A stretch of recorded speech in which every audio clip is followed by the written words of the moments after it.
In this video, we're going to talk about how we can apply Newton's universal law of gravitation to the force model to determine different quantities of masses of planets and distances and periods of rotation, or orbit. So in this example, I'm going to have a mass here of some planet, with some unknown planet, call it mass m.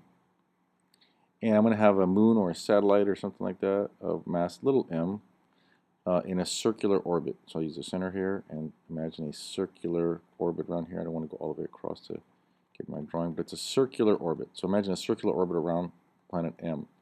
And our goal is to find an expression for the mass of the planet in terms of some quantities like distances. For instance, this is radius of the big mass, and this is, I'll call this R2, and then also the distance between their surfaces D,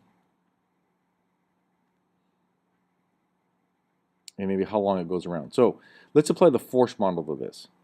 What I'm going to do is I'm going to draw a free body diagram of our planet, our little mass here, our planet or satellite that's orbiting around the big planet. And I'm going to draw that there. And I'm going to say that there's a force acting on that little planet due to the big planet called F, force of gravity. Okay, and this is going to be Newton's universal law, the Gmm over r squared equation we saw in the last video, because we're talking large interplanetary distances. So we know that the force of gravity decreases exponentially as we go further away. Okay, since we're dealing with a circular orbit here, we usually use the sum of the forces x and y, but if we are dealing with a circular orbit, I'm going to sum the forces in the radial direction, if we recall that, because we're dealing with centripetal forces. And since the center of rotation is over here, that's where the big planet is, the center is over there, I'm going to say that the positive r direction is to our left, or toward the center, which is equal to our template here, equal to mv squared over r. Okay, so the force that's acting on here, on our little satellite or little planet, is the Newton's universal gravitational force, which is G big M times little m, the product of the two masses of the object, over r squared. Now we have to define r squared a little bit, because remember in the last video we saw it's always the distance from the centers of the objects. And if these planets are big, their radii are pretty big as well, so we have to also include that.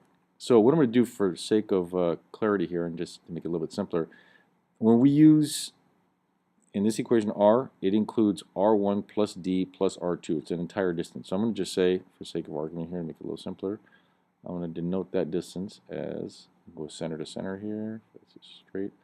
I'll call that that entire distance x. So the sum of those three distances is x. And depending on the type of problem you get, you may have to find x and then determine the different radii and solve for d or something like that. But in general, for this equation here, the distance we want to use is the distance between the two centers of the objects.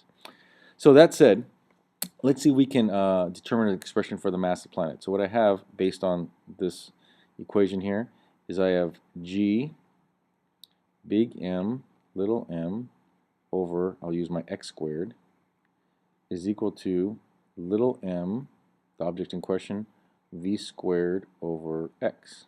Okay. Now this velocity of the planet, what we typically do is we can break it down into how far the object travels in a certain amount of time, which is what astronomers do. They'll look at how long it takes for other moons, planets to orbit other bodies, and so they can approximate a velocity for circular type orbit. So I'm going to say, first of all, mass cancels, so we don't need to know the mass of that planet.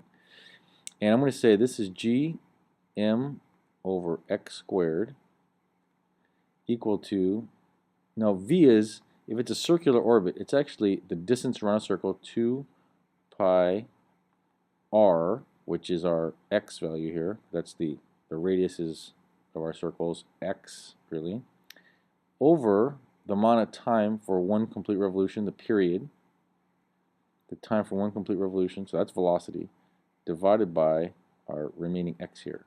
Okay, and if I break that down a little more, I get gm over x squared is equal to 4 pi squared x squared over the time of one revolution of the planet, or one orbit of the planet, over x.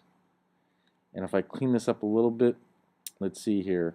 One of these x's is going to kill one of those guys. but then when I bring that up there, that's going to be an x cubed. So I'm going to say gm equals 4 pi squared over t squared x cubed. And so an expression for the mass of the planet is equal to 4 pi squared x cubed over t squared, gt squared, capital G t squared.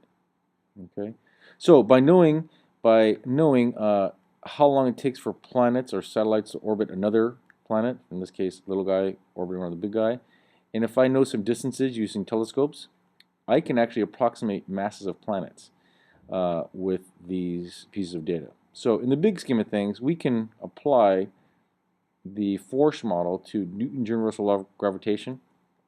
And what we're doing here is we're saying for circular orbits, if we have a circular orbit, or pretty close to circular orbits, most are, then we can just use the sum of the forces, the centripetal forces, which is gmm over r squared equals mv squared over r.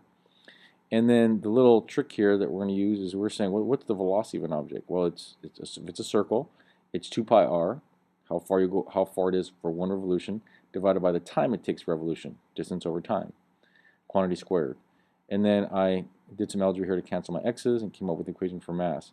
Again, the most important thing, or one of the most important things, is when we use these equations, it's the distance from the center of the planets, center of planet 1 to center of planet 2. Always account for those radii of those planets in your calculation. Other than that, it's pretty much a direct use of the force model, the centripetal force model, and Newton's universal law of gravitation.